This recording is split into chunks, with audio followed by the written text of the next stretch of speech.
Good morning, Sunim. Good morning. Thank you for coming to the BSV after so many months for various reasons. But we are glad you are here to give us your blessing and your wisdom, to share your wisdom. Thank you everyone for coming to the BSV. Just two short announcements. Next Saturday, the 4th of December, we will have our day meditation retreat here from 8:30 to 3. Ayo Pekka will be come down to facilitate the day meditation retreat for the safety and convenience of everyone. Please bring your own lunch, and so that there won't be any washing and very little interactions among the participants here. Let me see. What else there? I think that's about it. Oh yeah, there's to show our gratitude to Sunim, we have a donation box at the back of the hall. So if you'd like to support Seoul Center, which is the residence of Sunim, please kindly do so at the back of the hall here. Thank you very much, Sunim. So I believe we're going to start the chanting. So now I will chant the homage 3 times, and then after that, if you'd like to chant it 3 times, and then we can go line by line.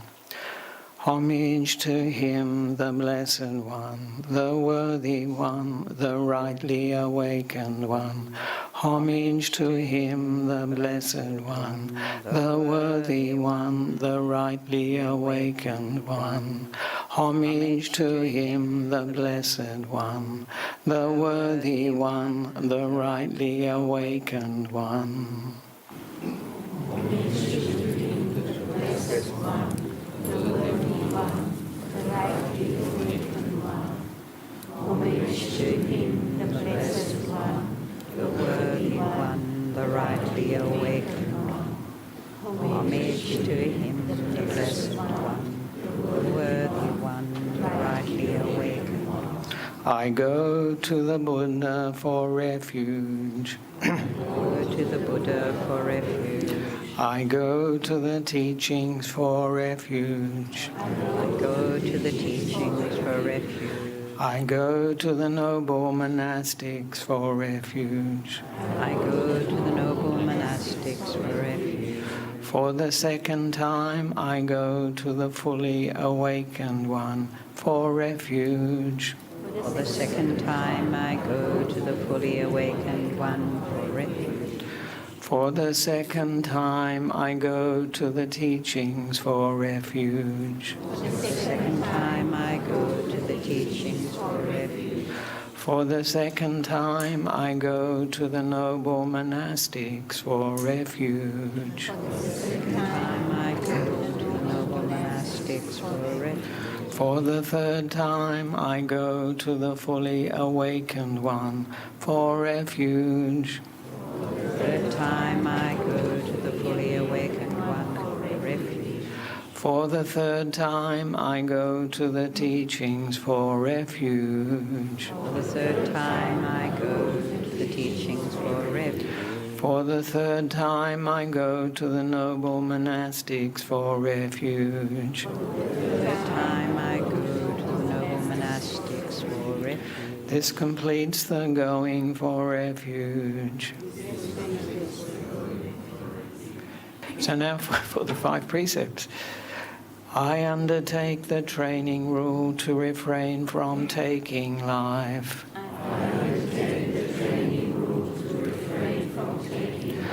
I undertake the training rule to refrain from stealing.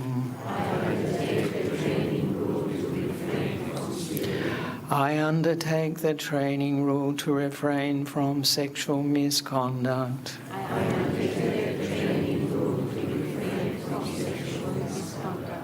I undertake the training rule to refrain from false speech.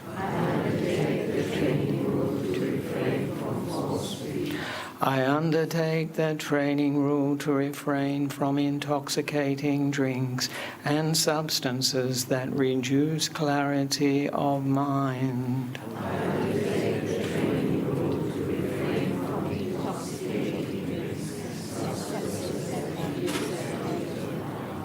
So now we can do the recollection of the Buddha, Dhamma and Sangha in English. Such indeed is he, the Blessed One, is a worthy one, fully awakened by himself, consummate in knowledge and conduct, the Sublime One, knower of the worlds, incomparable master of those to be tamed, teacher of devas and humans, awakened and blessed.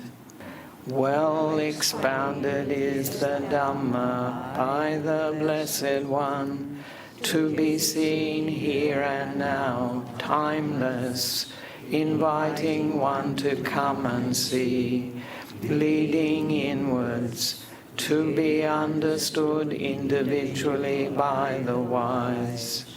Well practiced is the Blessed One's community of noble disciples. Directly practiced is the Blessed One's community of noble disciples. Methodically practiced is the Blessed One's community of noble disciples. Properly practiced is the Blessed One's community of noble disciples. That is to say, the 4 pairs of humans, the 8 types of persons. This is the Blessed One's community of disciples, worthy of offerings, worthy of hospitality, worthy of a teacher's gift, worthy of reverential salutation, the unsurpassed field of merit for the world. Sadhu, sadhu, sadhu. And now the Buddha's words on loving kindness in English. This is what should be done by one who is skilled in goodness and who knows the path of peace. Let them be able and upright, straightforward and gentle in speech, humble and not conceited, contented and easily satisfied, unburdened with duties, and frugal in their ways, peaceful and calm, and wise and skillful, not proud and demanding in nature. Let them do the slightest thing that the wise would later reprove, wishing in gladness and in safety. May all beings be at ease, whatever living beings there may be, whether they are weak or strong, omitting none, the great or the mighty, medium, short or small, the seen and the unseen, those living near and far away, those born and to be born. May all beings be at ease. Let none deceive another, or despise any being in any state. Let none through anger or ill will wish harm upon another, even as a mother protects with her life her child, her only child. So with a boundless heart should one cherish all living beings, radiating kindness over the entire world, spreading upwards to the skies and downwards to the depths, outwards and unbounded, freed from hatred and ill will, whether standing or walking, seated or lying down, free from drowsiness. One should sustain this recollection. This is said to be the sublime abiding, by not holding to wrong views, the pure-hearted one, having clarity of vision, being freed from all sense desires, is not born again into this world. Sadhu, sadhu, sadhu. Very nice. So, thank you to the BSV. It's been a long time since I have been here, and wonderful to sit in front of faces, actual faces. I've given a few talks over the COVID period, but I apologise. We had the last talk I was supposed to get, we had an electrical problem. We had a storm and the electricity was out for the whole weekend. And the one before I was unwell, actually. So here we are once again on a beautiful day.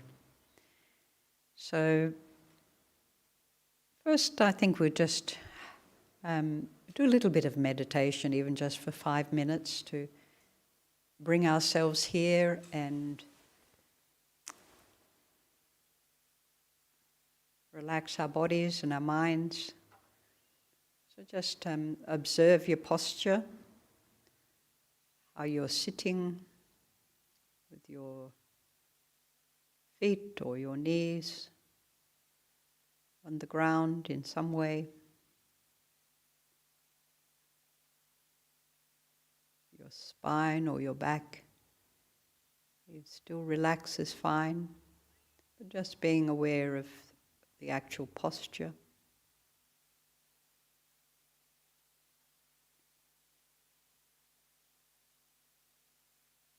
Just from the top of the head, we'll just relax, allowing the face to soften, the eyes, and if they're closed, to just allow the eyelids and the eyes to soften, cheek and the mouth.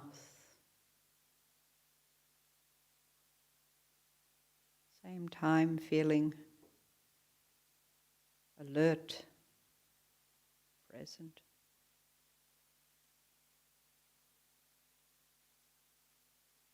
Just bringing that attention down, relaxing your shoulders and your arms.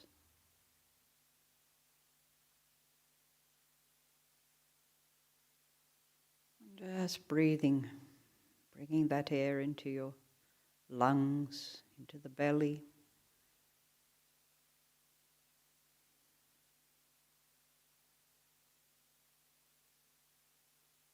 In a slow and natural way.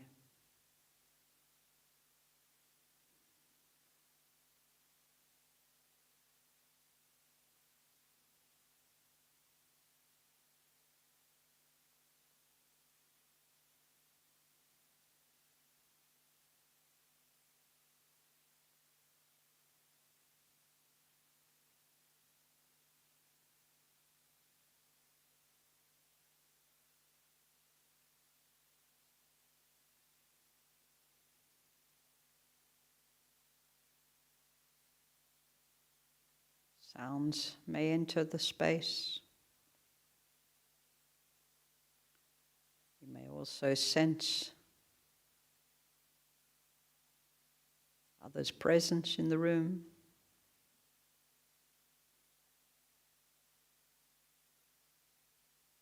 Allowing ourselves to be open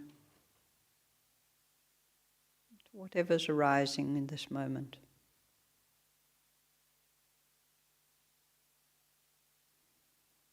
When we breathe out, we just allow it to settle.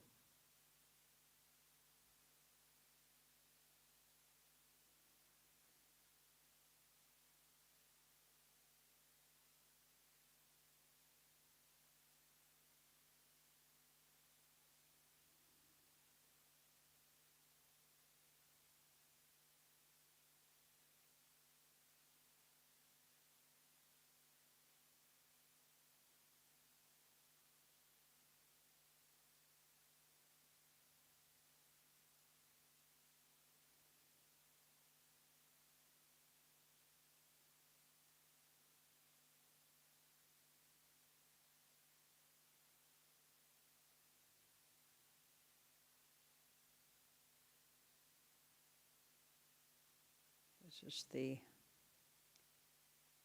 only moment we really exist. In all reality, the body is doing its function. But wherever we are placing our attention, our awareness, that's where we're alive. That's where we're present.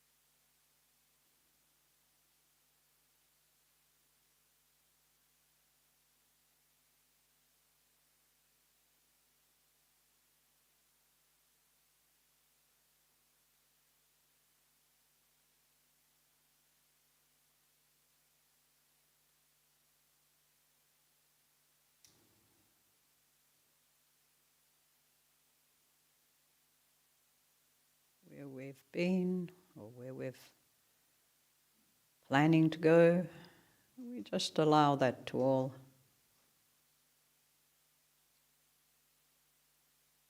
be as it is in this moment. There's nothing to do there.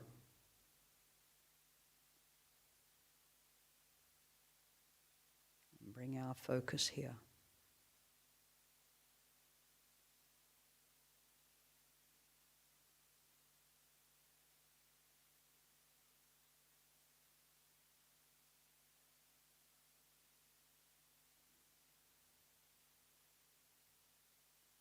You can continue to stay in your meditation while I talk, or you can relax the body and focus on what I'm going to share today. The topic of my talk is actually called Flowers in the Sky. I'll tell the little Zen story further into the talk, but flowers in the sky, they mean from a Zen Buddhist perspective, whatever it is that brings the mind to illumination or helps to awaken us. It may be the Dhamma, it may be something somebody said that is very profound. But it's that moment of realization, moment of insight, deep insight.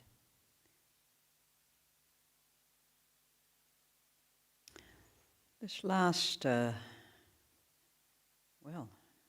9-10 months for me has been a very long lockdown, and for all of you too. And during this lockdown, I had the opportunity to spend a lot of time in the garden. Some Vietnamese people had offered a Quan Yin. I don't know if Langdon would like to pop that picture up. And it meant that I had to find the means to make a foundation,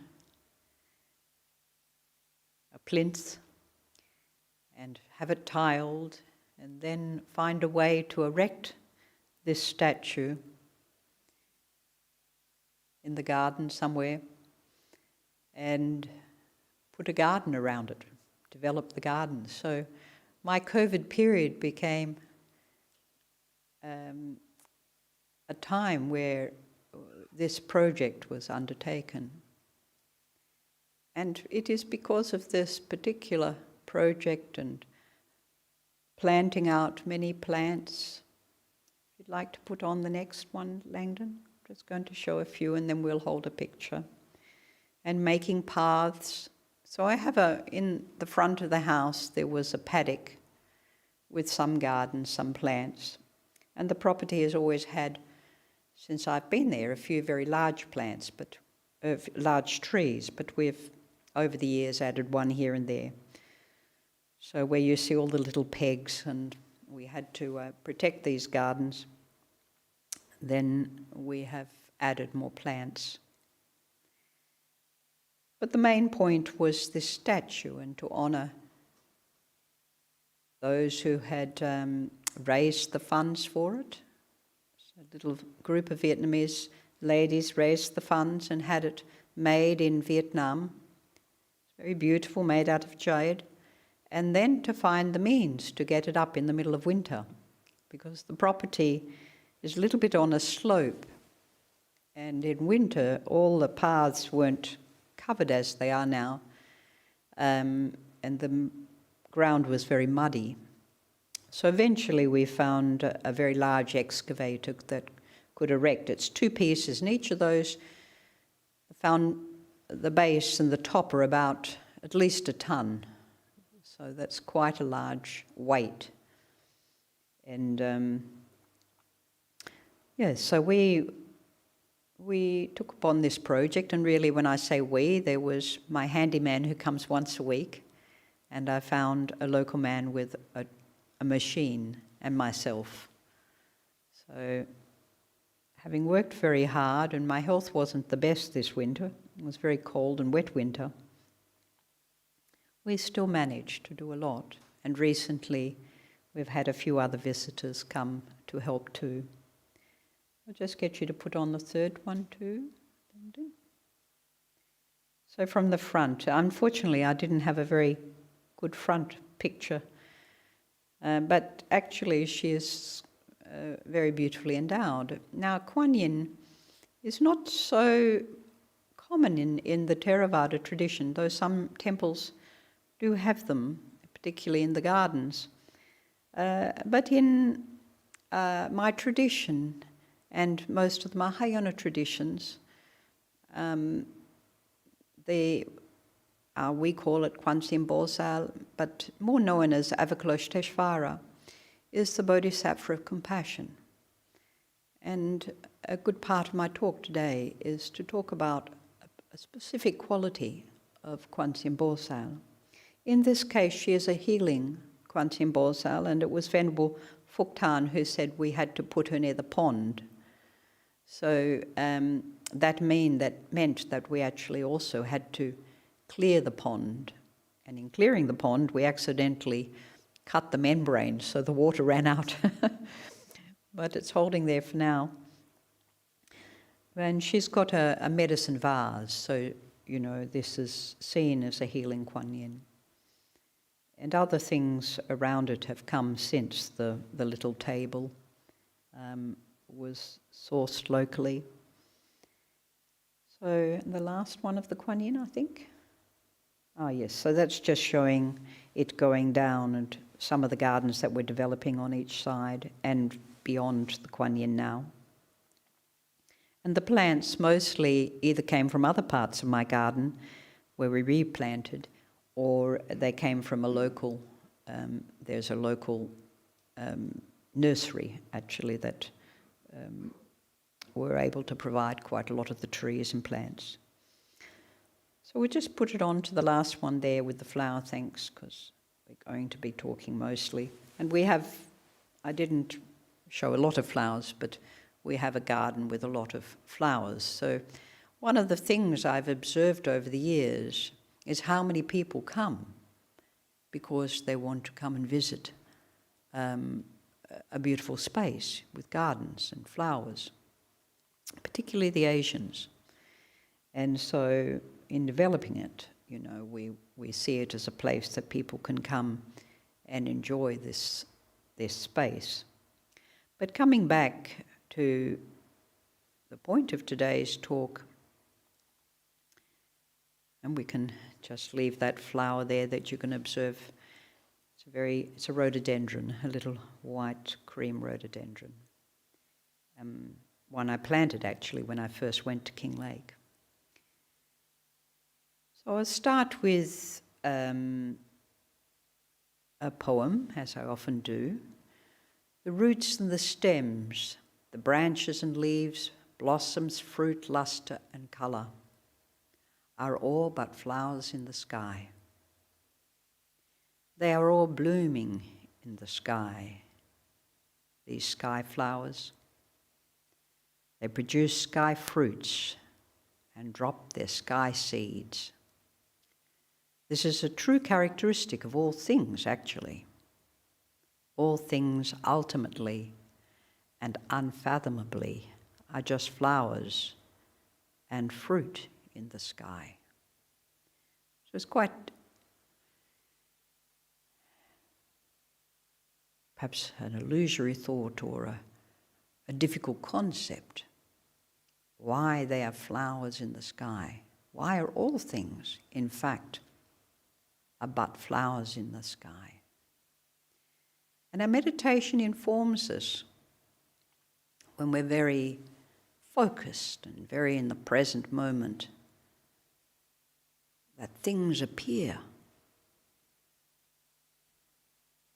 Usually in our mind, they do appear with shape and colour. And they sort of morphed or change. The more we observe, the quicker the changes. They're very fleeting. They arise and they're gone. But actually, just as it is impossible to grasp a flower in the sky,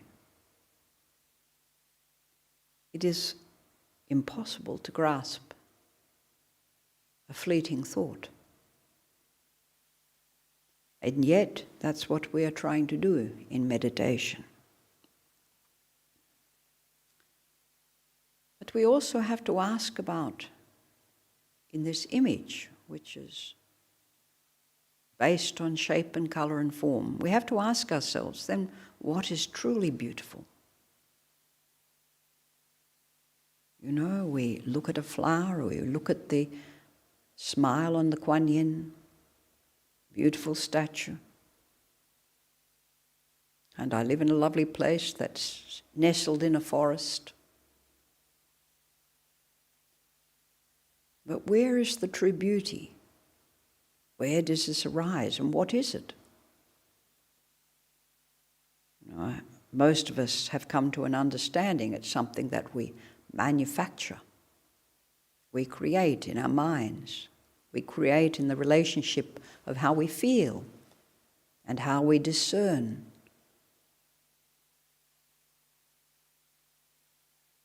What it is that's going on for us right now. You know, we may be in front of a beautiful... I've had people come to my place and not even notice anything in the gardens because they come with a problem that they want me to solve. This is something that I find very common. We are very guided by what it is we see as our reason for being here in this moment. our need for a particular fix, or our need for resolving a problem. That became my practice, actually. The inquiry of what is resolving the problem or the situation or the flower in the sky. What is it? What is it? What it really is? I remembered when I was living in Korea, there was, in the many places I did stay over the years, over the 20 years I was there, all these communities, if they were very large, with younger nuns, there were a lot more rules, a lot more discipline to control their probably still wild behaviour. But they were always very beautiful in a certain sensibility. There was a lot of attention put on to how we ate and how we drank. Tea I'm talking about, or even water. How we ate fruit. how we looked at something, how we walked. It became part of a culture of respect for what it is we are touching, or holding, or walking on. And as the mind became more mindful about these various interactions throughout the day, and they do put a lot of, more than probably most cultures, the other one that I would think of is perhaps the Vietnamese culture. They put a lot of emphasis on the environment being very beautiful and very clean. You know, so we swept the sand. Actually, it was like sand everywhere. Japan, they sometimes raked the stones, but in Korea, the ground was the sand, and it was always very well swept. And the gardens not big, but beautifully pruned and tidy.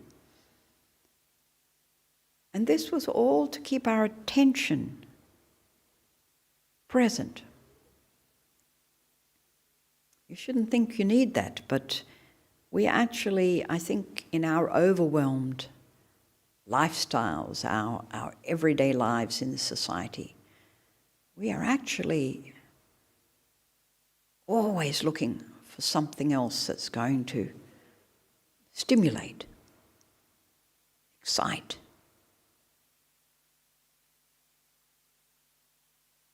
And it's usually things that we're already manifesting in our thoughts, things that we're already feeding our desires to and our cravings to have, rather than being present with, abiding in, embracing, rather than those gentler ways of connection and communication.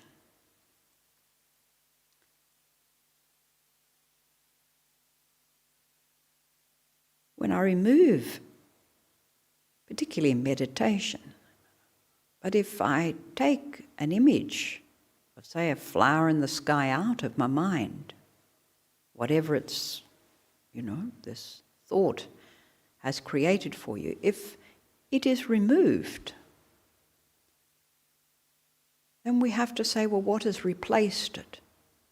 We have to inquire what has come into existence in there. It's very interesting. I was listening to a talk by a very famous, well-known Tibetan teacher by the name of Mingyur Rinpoche. Many of you will know him or have seen him online. But the whole talk I noticed, and very interesting and quite within my own tradition, he was talking about, and many of his talks address this, about the negative mind states that people have, or even positive ones, but in particular, their anger and sadness and loneliness or whatever. It's all based in compassion. It's not separate from compassion. We always think we have to get rid of that to find the capacity to empathize and to relate with others in a kind way. But he went into this depth, and I thought, yes, it's so very true. It's like when you take the layer of rust off steel, the steel is still there. The rust is just a corrosion, it's a distortion of what's beneath it. And also the illusion or delusion that we have that create these very strong emotions. Just like the rust on steel, they're just surface. And after he gave this talk, quite a lengthy talk, and it was part of a course he was doing, everybody kept saying in the questions, well, this and this is happening to me, how do I get rid of it? It just talked about how we have to go more deeply into that perception we have of being angry, or that view of ourself being sad, or that emotion itself, that feeling itself. That's where we go. We go into that to see what's beneath it. And right beneath it, apart from the more psychological ideas that, yes, we're angry because we want to have something that is better, a situation that is better. Apart from that, the very root of everything is compassion, is kindness. It is the innate, as His Holiness the Dalai Lama will say over and over again, it is the innate human character. Whatever else we have added to it and become, and the ideas of who we are, these are all like a topping, like something that has been manifested through our illusions, our dreams. And uncovering that,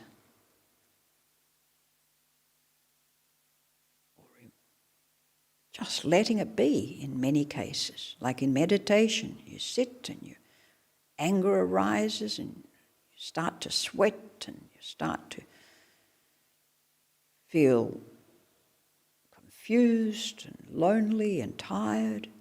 And then suddenly you start to slowly settle. Everything starts to settle. As they say, you can't have a lotus without muddy water. Many things cannot be cultivated without having its opposite. You can't have enlightenment without illusions. There's no Buddha without us.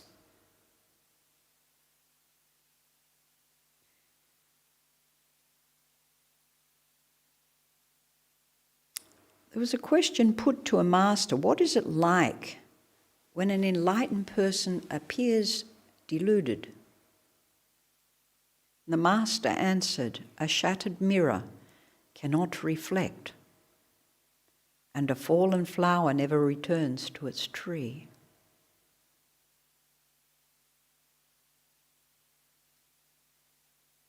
We're not born awake, but we're also not deluded in the way we think we are, or in the way life unfolds and confusion grows and covers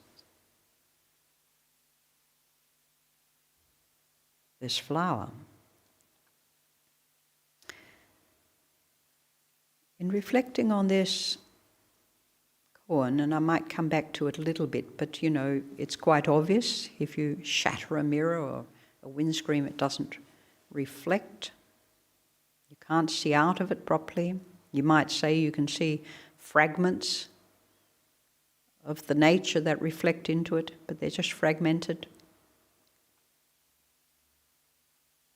And a fallen flower never returns.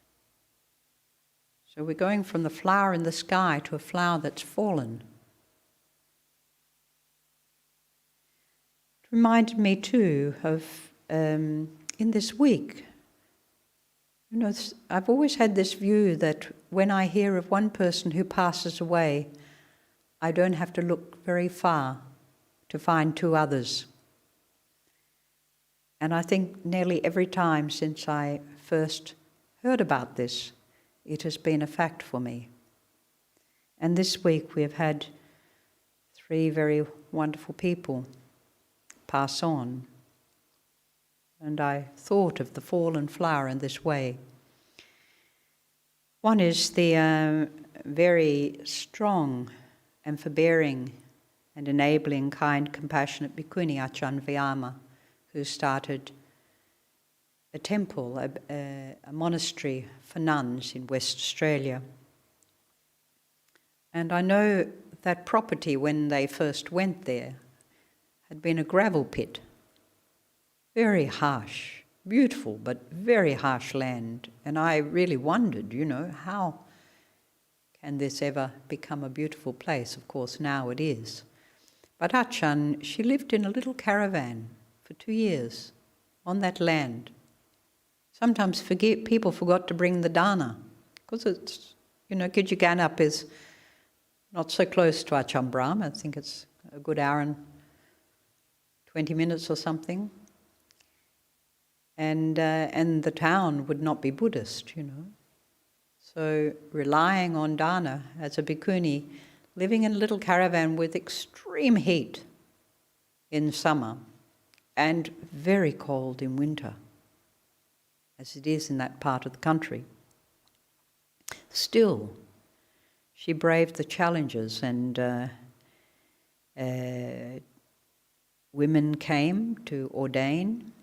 After 2 years, they built a little house that had the sala and rooms to stay, and then they started to build the kutis. But she, at some point, it must be about 12 years ago, we had Australian Sangha Association conference, and we were talking about bhikkhuni ordinations in the West. And I'd asked Achan Brahm would he consider it at that time. He said, very difficult.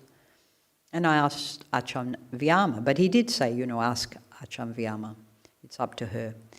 And so I asked her, and she said, well, I'll have to think about it. So it took another 2 years before she came to me, and she had this illness, had already just began, and she asked if I could come and stay with the nuns, come and live with the nuns for a few months and teach them while she went into retreat. And during that time, she studied the Vinaya. She studied what it is to become a bhikkhuni and how it could happen for her in that tradition. And of course, as most of you here know, that it was the beginning of the Theravada bhikkhuni in Australia. And in that, actually the ordaining preceptor was Achan Tataloka, who actually had ordained with a Sri Lankan monk, and I think a nun in the Vietnamese tradition. So her story is very well known, but she was a pioneer, a sort of trailblazer, until she got this illness. And the extraordinary thing is, when I used to go back to WA and visit her, the strength and sort of tenacity as this crippling, disabling illness developed. She still lived another, I think, 10, 11 years, but with incredible dignity. She never lost her posture, her composure, her presence. She was like a flower that was always there, very strong. So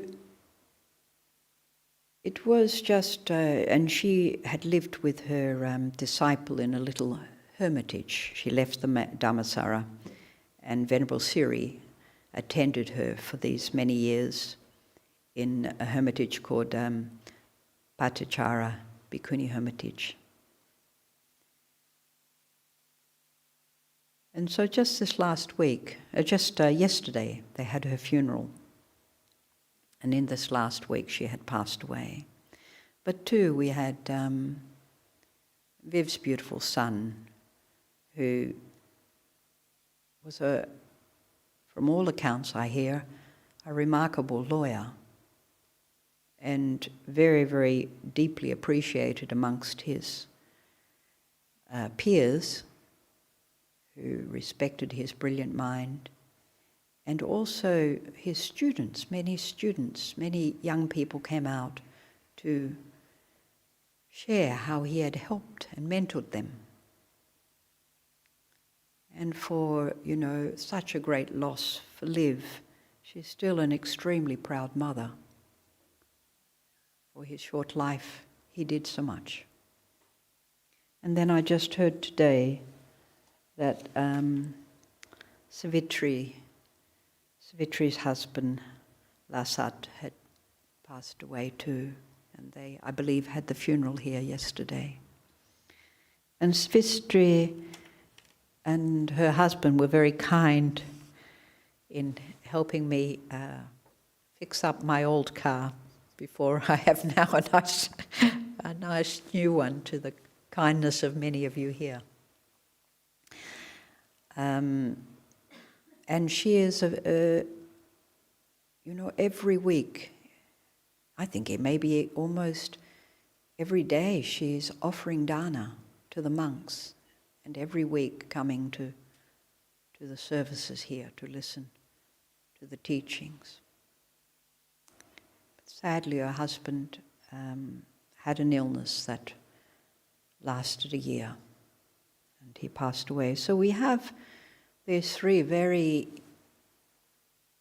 wonderful people in different ways that remind us, because death always reminds us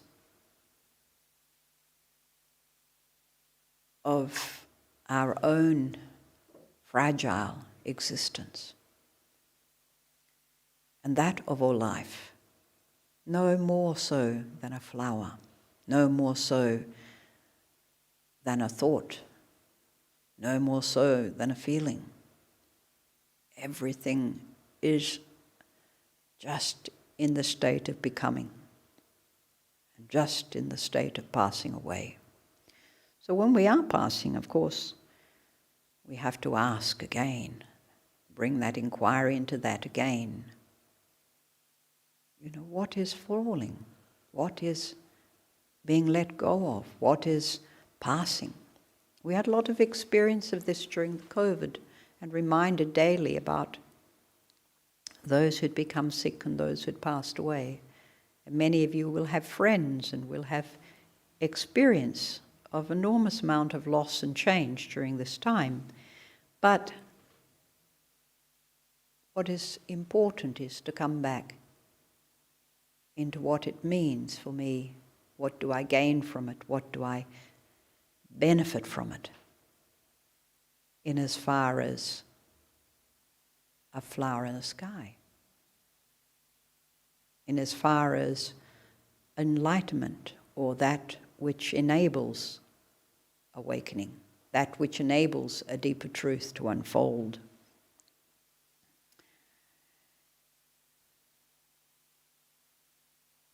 I'd like to read something else too, and this is about the Buddha, in relation to this, what I'm talking about.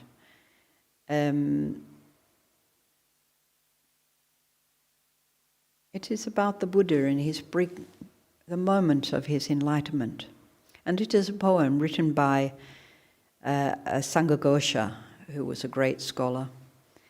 And from the Mahayana perspective. At that moment of the fourth watch, when the dawn came up and all that moves was stilled, the great seer reached the stage that he knows no alteration, that is, no change. The sovereign leader, the state of omniscience. When as now the Buddha, he has realized this truth, the earth swayed like a person drunk with wine. The four quarters shone bright with crowds of cities, and mighty drums resounded in the sky. A pleasant breeze blew softly, and the heavens raised moisture from the cloudless sky, and from the trees where dropped flowers and fruit, out of due season, as if it was due to his honor.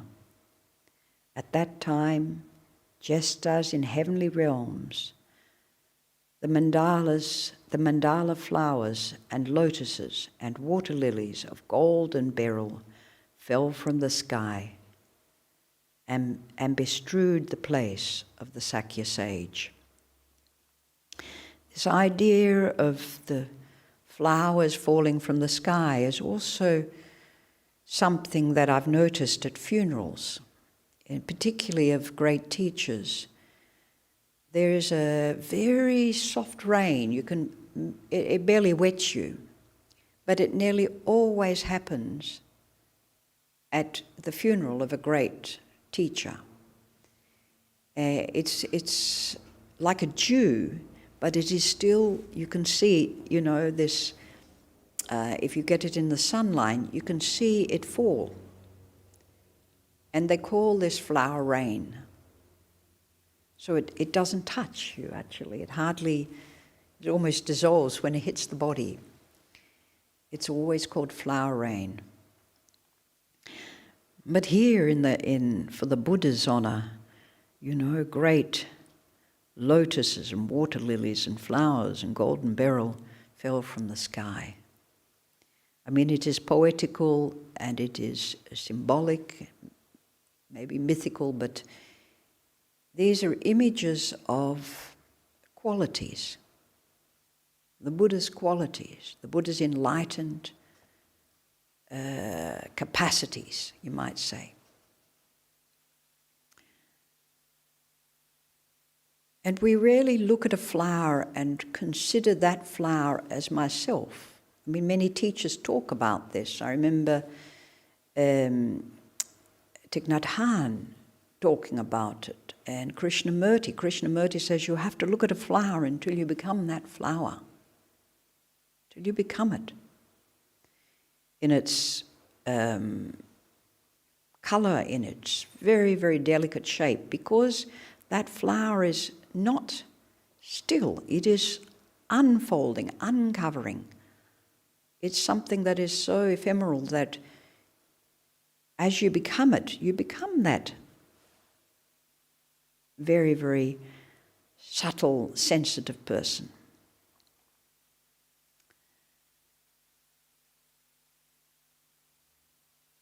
So the Buddhist, these flowers in the sky is interpreted to mean many things, as I said, the scriptures and lofty teachings, enlightenment. But it is also this ineffable mind, that mind that has already, we have the innate mind for the capacity to liberate. We are like the steel below the rust. The what comes out of the soil that makes the tree and the flowers grow, what's in the mud that makes the lotus grow. We have this phenomenon, you might say, that is beyond something arising and passing away, that is always there, regardless of whether or not it's nourishing me. It is always there in a capacity to illuminate and nourish and awaken. It is also another simile for emptiness. These metaphors are about our path and how to awaken and how to realize what we practice in Mahayana Buddhism, the understanding of a true emptiness, a true negation of this idea of self. And it's not an empty, it's, it's, when we talk about emptiness, it's the unlocking of all the conditioning. It's again, that which is there before other things come into play. So the transient and subtle fragrances of a flower are even more something that we cannot fully understand and fully experience. The smell is such a subtle sense. Thomas Cleary, in his book of this title, and I didn't take this talk from his book, but there is a book by this title called Flowers in the Sky. He says, there should be no inanity about existence or non-existence or confusion in relation to time, such as the time of flowers flowering. It is like the flowers being imbued with colour, yet the colour is not necessarily limited to just flowers. At any time, the colour have a different effect beyond the vibrations of green and yellow and red and white. So he's taking us in these few lines to what it is before something becomes a flower, what it is before we become who we are in this moment. So he's asking us to go back in time here, the context of time, of the flower flowering. It's talking about us becoming, our potential to become fully awakened. And what is that? Colours are not necessarily limited to flowers, no. But what is it specifically about flowers that attracts our attention? Or anything beautiful? What is it specifically about the things that we see as very beautiful that entice us, that enable us to be attached to that? It is beyond the vibrations of the red, greens, and whatever yellows and blues. A Japanese poem, in a flaming burst they kiss the earth and shout to the sky, white, pink and yellow. Orchards of plums and peaches, acres of mustard greens from the top 10 directions. Spring brings flowers and flowers bring on spring. So this is about one thing, in this case flowers, enabling spring. When we see flowers, after a long winter we think spring. But then also the spring itself brings on the flowers. The flowers bring on the spring. There is these reciprocal interrelationships in life, that one thing we do is going to have a repercussion. The Buddha called karma. Our actions seed the fruits in the future. They enable other behaviors or other conditioning to arise.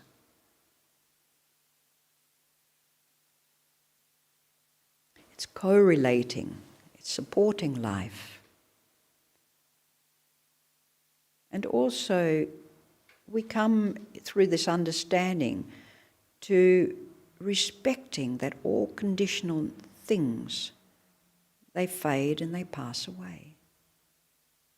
But in their fading and passing away, something is coming into fruition. Something is arising.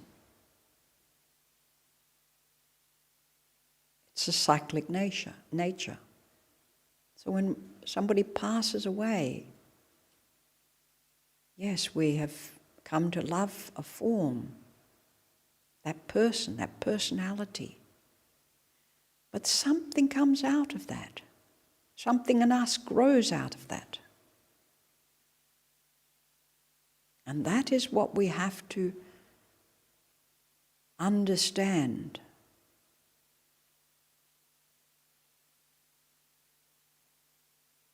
It's so important that we understand. And we're part of that mystery, and we're growing in that mystery of what is arising from that. What does it bring forth? We can't see how one life, or one day can affect so many people and so many conditions. One thing we say can have many repercussions, but you can imagine a life, long and short, a baby who brings enormous amount of joy,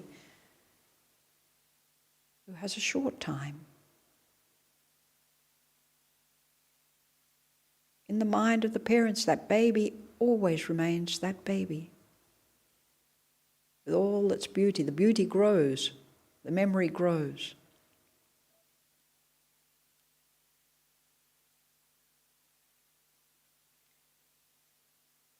The roots, stems and branches and leaves and blossoms, luster, and the colour of flowers all blooming in the sky.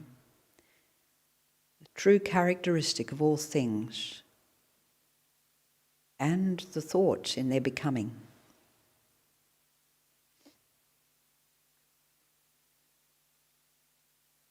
I was working recently on a course which I can't do, but I had to cancel it because I had some ill health, but I continued to reflect on it. And coming back to the Kuan Yin image, I wanted to yes, okay, thanks. I wanted to talk about this, mostly the first line in the Heart Sutra. Now, I should have actually put it up for you to see, but I didn't. So I'm going to say the Heart Sutra is really a very essential teachings in the Mahayana, but it is a teaching that we've always thought about primarily as being that to do with emptiness, the overcoming of the conditioned world that is developed through our senses. So in this very first line, it addresses this Avalokiteshvara, this Bodhisattva. And Avalokiteshvara Bodhisattva, while practicing deeply the Prajna Paramita, clearly saw that all five skandhas or aggregates are empty, and thus is relieved from all suffering and distress. So the first line here is this Bodhisattva, or the avatar of compassion. And she's talking to Sariputta. And Sariputta is one of two of the main disciples of the Buddha, but he's also known for his great wisdom. And Sariputta, she says to Sariputta, form does not differ from emptiness. Emptiness does not differ from form. Form itself is emptiness. Emptiness itself is form. Cessations, perceptions, formations, and consciousness are all like this. I'm not going to go into the whole sutra. It's very in-depth, and it's really the smallest of all the prajna, all the wisdom sutras. They condensed it down to I can't remember how many lines, but it's not very many lines. In the other sutras, what's very interesting, because I've studied some of them, in the other wisdom sutras, they just talk about the Bodhisattva. But in this one, they bring in Avalokiteshvara. And I thought, when I was studying this, that the point of having Avalokiteshvara, Bodhisattva of compassion, teaching Venerable Sariputta, and we have these two, the compassion and the wisdom. But it is the compassion, the depth of compassion, that reveals the wisdom here. Now, we don't think of this often, but they say that those who'd studied this sutra, that their minds would become almost fried, would become brittle and hard, or would burn if they had not developed the compassion. To be able to have the insight to go into the depth of that wisdom, the depth of that emptiness,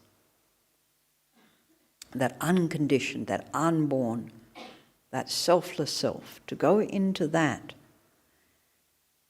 requires a cultivation of compassion and a gentling of the mind, a gentling of the heart.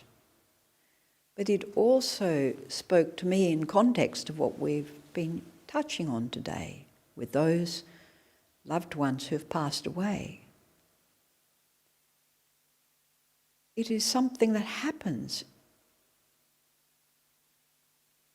to us as humans.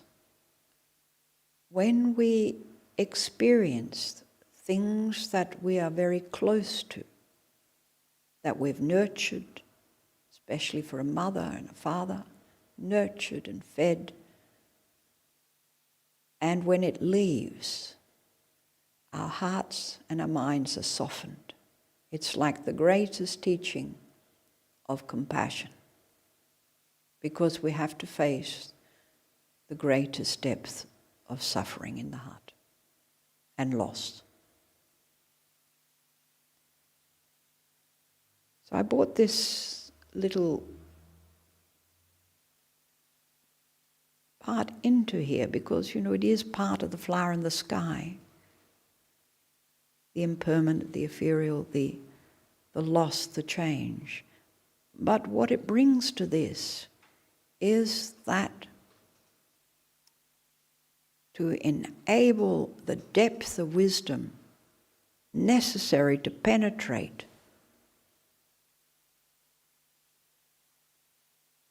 into the core of conditioning. And as Mingyur Rinpoche said, compassion is the foundation. To penetrate to the ground of being, which is what it is sometimes referred to in Mahayana. For there to be no eyes, no nose, to not have these senses exist as we think they are, to not have the attachment to them. We have to go to before they arose, before they exist. A little hard to understand, but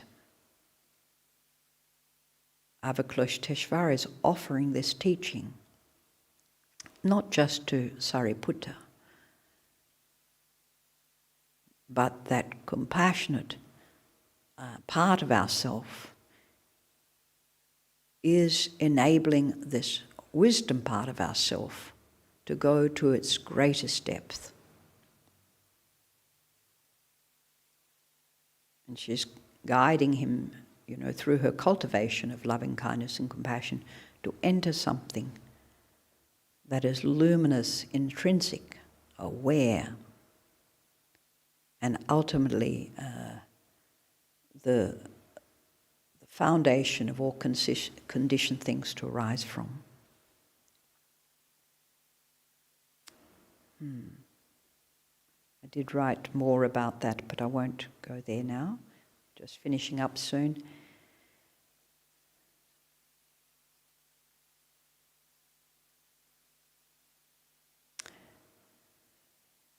There was a teacher said, I originally came to this land to rescue deluded people by transmitting the Dharma.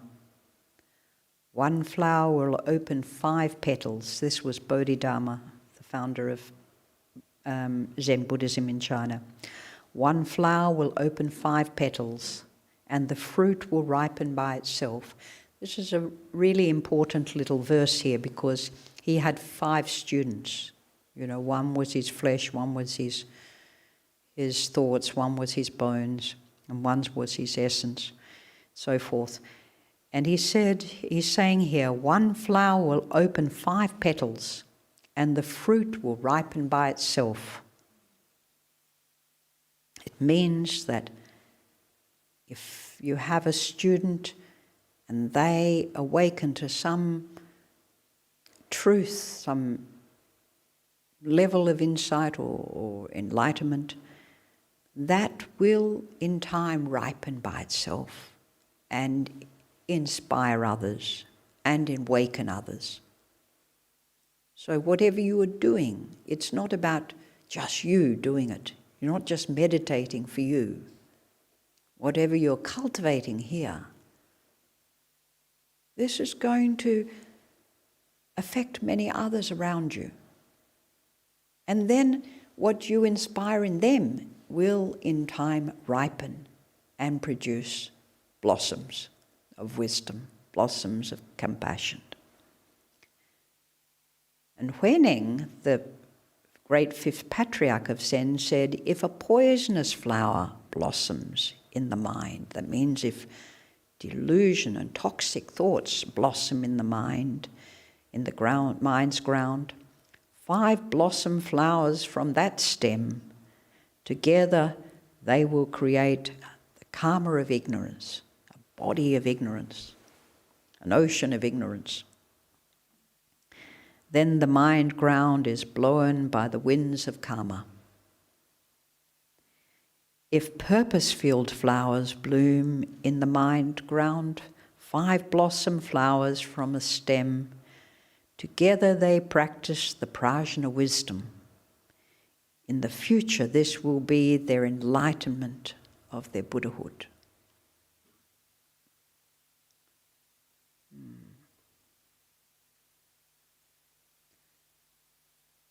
So there's still, much for me to do in my environment, in my cultivation of my life, my practice, my service, my own development of the Dhamma. But I don't see them as separate. When I'm cultivating in my garden, and actually one of my students is here today, and he was there helping dig in the plants and sharing how to mulch and how to water as you're planting, and to give them a big enough hole so they can get their roots out, and how to tease the roots out when you take a plant out of a pot. There is a way to do things. A way to prune, a way to do things. But I feel it's a whole life journey. It's everything we do. I don't always communicate so well or so kindly. But my intentions are always quite integral.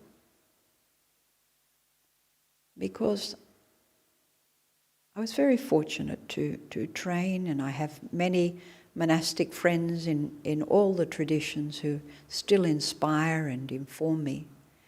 But I see it, whatever we do, it's not just coming every Sunday to get a little bit of a pep, to water the garden, so to speak. It's what we do with our whole life. And if there's aspects of our life that are unattended, that is aspects of our own mind that are not being nourished and looked after. Parts of the garden that are neglected. There's parts of our mind that is neglected. And I'll finish with this poem. A Chan master, Panyun, well versed in the Buddha way, I go the non-way. Without abandoning my ordinary personal affairs, the conditioned and name and form are all flowers in the sky. Nameless and formless, I leave birth and death behind. It's like an enlightenment poem.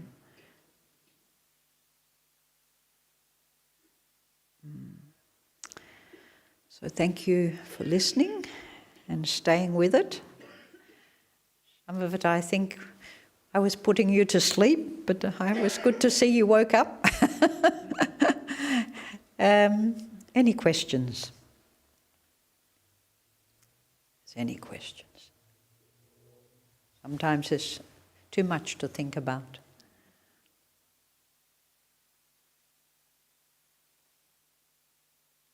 No? So you've had a very full day, a full morning already, and you have the rest of the day to enjoy yourselves. Yes? Online. So, Online comments and questions. Oh, online, okay. Right. Forget there's people watching out there.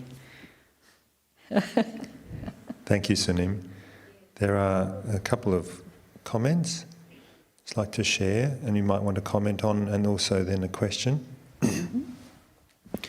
someone wrote, the amazing thing is that flowers don't even have eyes to see how beautiful they are. I don't know if you want to just comment on that. Just. Well, the flowers with eyes, then you have to have the mind that cognizes the idea of beauty and all the rest of the ignorance that goes with that. But in a way, we're like a flower without eyes a lot of the time too. So that's something to reflect on in ourselves. What is a flower without eyes? And another comment that this idea of finding inspiration in nature to help with our practice, and that's very much what you've been talking about through the beauty of the gardens and flowers. Yeah, well, in nature, the Buddha lived and practiced in nature. You don't need to have fancy gardens, of course, to practice in nature. We have very beautiful environments everywhere. We're very fortunate in Australia, and particularly here in Victoria too. To just go out and find a little spot of nature to go and practice in. But it's because when you practice in nature, and the Buddha and many sages throughout time have discovered that the nature within and the nature without are not separate. So the environments that we go and sit in, we soon become that. And we soon reflect ourselves through it. The environment, if it's like holding a tree or listening, you can hear there's a lot of life in all of this. And that is nature itself, is life, is living, is becoming, is wisdom, is compassion. Thank you, Sunim.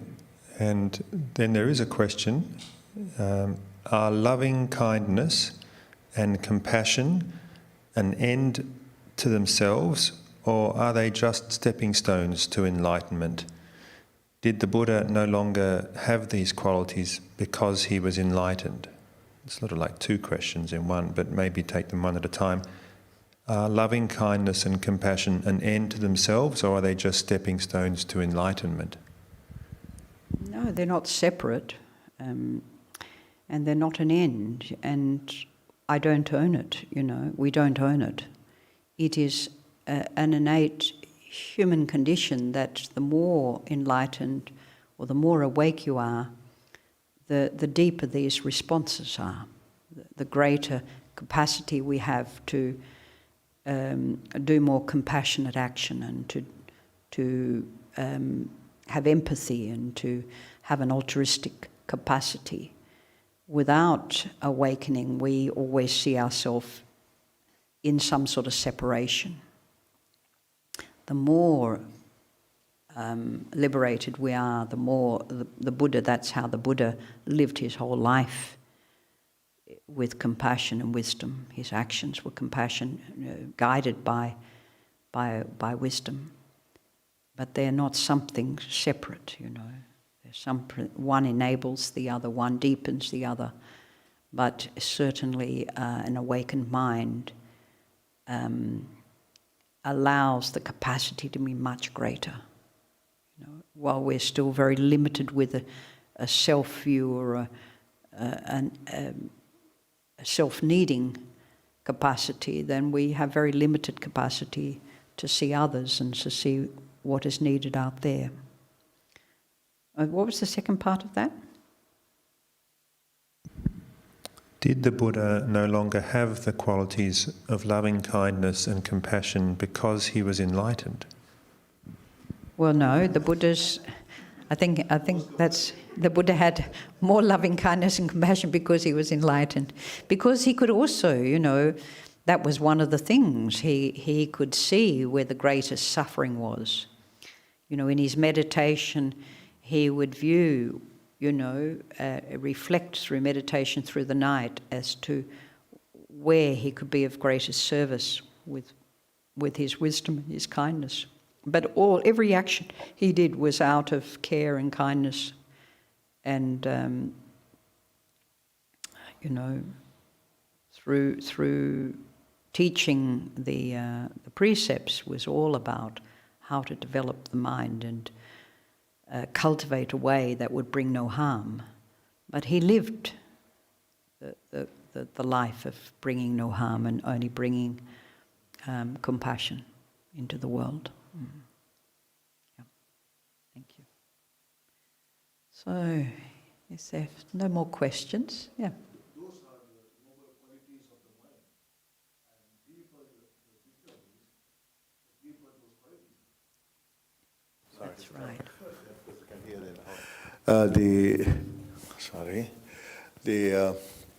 Those are the four noble abodes or noble qualities of a mind, any mind.